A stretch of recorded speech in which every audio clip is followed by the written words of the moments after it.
edition. First, the highlights.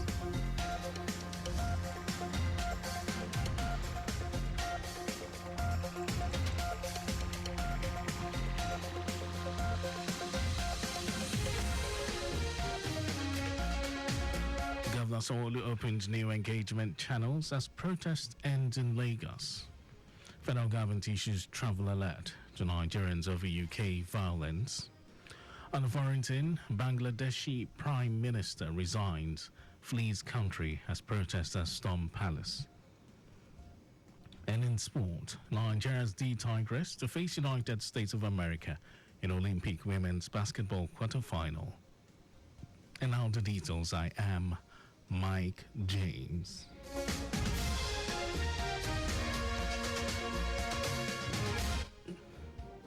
Lagos State government has expressed appreciation to the protesters in the state for their peaceful conduct and their announcement of an end to their action following the broadcast by President Bola Tinubu. In a statement by Commissioner for Information and Strategy, Gbenga Motosho, Governor Babajide Sanwo-Olu praised the leaders of the protest in Lagos, saying ending the protest is a crystal clear affirmation of the fact that they know the government has heard their collective voice. Governor Sanwo-Olu noted that in demonstration of the government's commitment to continuous engagement with the youth, he has directed that despite the stoppage of the protest, the dialogue and engagement that the state government initiated prior to the action must continue. He also directed the Ministry of Youth and Social Development, Ministry of Information and Strategy, and Office of the Civic Engagement to immediately open wider channels of engagement with various stakeholders, including the protest leaders. The statement said the Executive Council members in charge of the ministries can be reached on the following dedicated Citizens Access Lines Office of Civic Engagement 0802 522 4347, Ministry of Information and Strategy 0811 965 5788, and Ministry of Youth and Social Development 0707 717 8295. The governor enjoined all negotiants to continue their business without any fear whatsoever, while commending the roles of traditional rulers, civic society organizations, community leaders, religious leaders, student leaders, and others who ensured Lagos remained peaceful.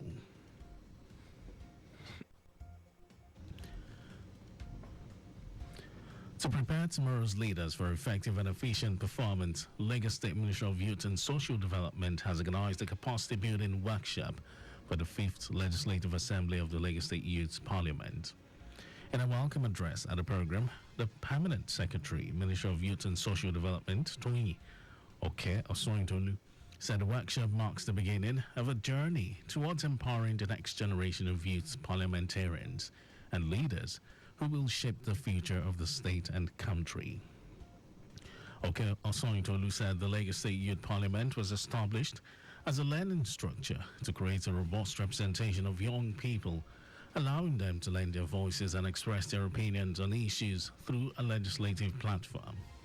She urged the young parliamentarians to embrace the opportunities presented by the workshop to acquire knowledge and skills as valuable tools that would help them navigate the complexities of governance, advocacy, and leadership, and engaging with experienced professionals and thought leaders. The capacity building workshop brought together 40 members representing the 20 local government areas of Lagos State, who were inaugurated in February 2024 with a tenure of 2 years. A coalition of civil society organizations, CSO, says it will set up a situation room to monitor the compliance of the Nigerian National Petroleum Corporation Limited, NNPCL, to the presidential directive to sell crude oil to Dangote Refinery in Naira currency.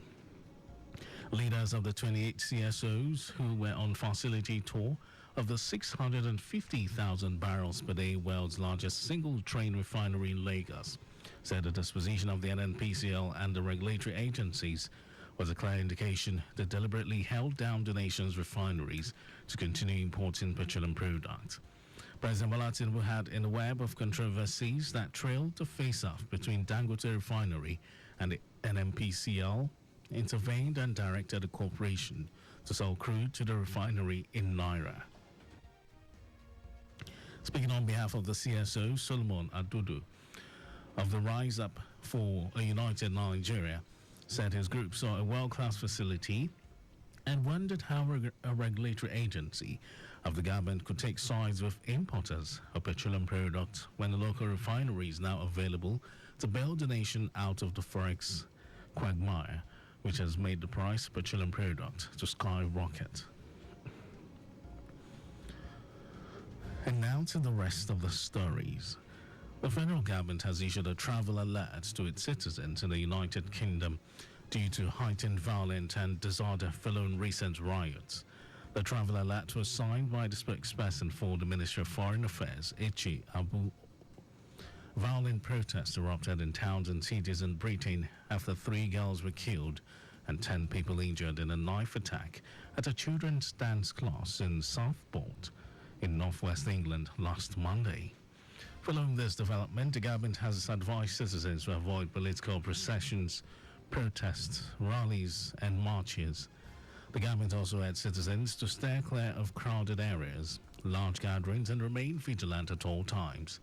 The ministry encouraged citizens to contact the Nigerian High Commission in the UK for relevant information via email on hc@nigeriahc.org.uk. The Independent National Electoral Commission, INEC, will hold by-elections to fill the vacant seat of 4 National Assembly members who passed away in 2024.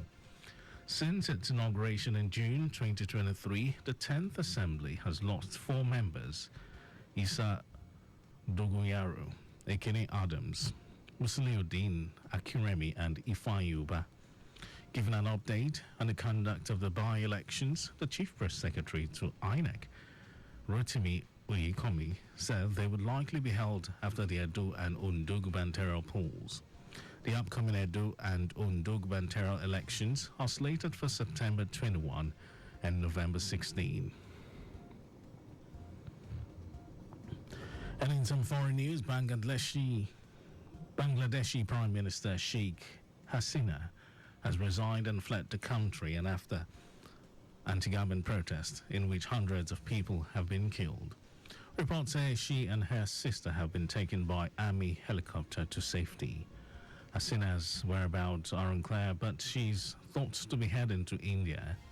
Huge crowds of cheering protesters stormed her official residence in the capital, Dhaka, despite a curfew and internet clampdown. At least 90 people were killed on Sunday in clashes between police and protesters, taking the death toll in recent weeks to more than 300. The bloodshed is some of the worst in South Asian country has seen since it came into being in 1971. The student protest began in July with calls to abolish civil service job quotas, but spiraled into demands for Hasina to quit her after over 2 decades in power. And now, sports news. Nigeria's D Tigress will face reigning champions United States in the quarterfinals of the Paris Olympics women's basketball competition on Wednesday, following the draw on Sunday.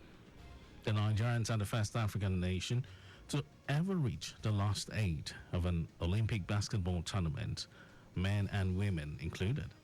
They will have a tough task against the Americans who have won the last 7 titles.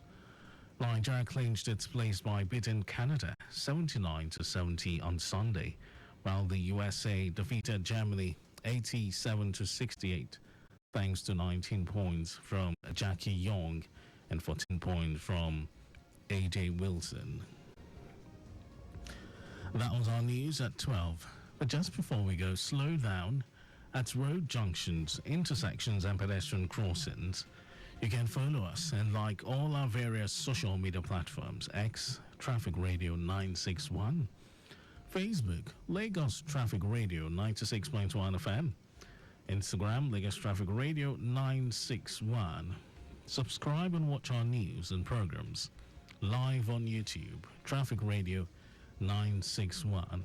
You can also visit our website, www.trafficradio 961.ng.